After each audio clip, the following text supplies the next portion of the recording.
ہم آمین زور سے بولتے ہیں، ہم نماز میں ہاتھ سینے پر باندھتے ہیں، ہم رفع دین کرتے ہیں، ہم اہل الحدیث ہیں، ہم سلفی المسلک ہیں، ہمارا منہج قرآن و سنت والا، ہمارا عقیدہ صحابہ کرام والا، ہمارا منہج صحابہ والا، ہماری شادیاں رسم و رواج والی،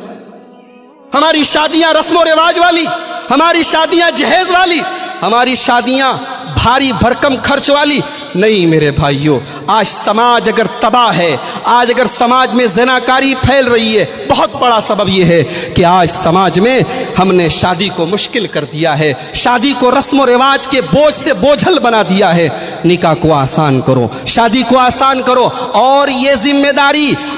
ان لوگوں کی زیادہ ہے جن کو اللہ نے نوازا ہے، جو کروڑ پتی ہیں، جن کے پاس دولت دکھانے کے بہت سارے طریقے ہیں۔ میرے بھائی، نکاح کو آسان کرو تاکہ دنیا میں میسج جائے، سماج میں پیغام جائے، اور غریب لوگ بھی اپنی لڑکیوں کی اور لڑکوں کی شادی ٹائم پر کریں، آسانی کے ساتھ کریں۔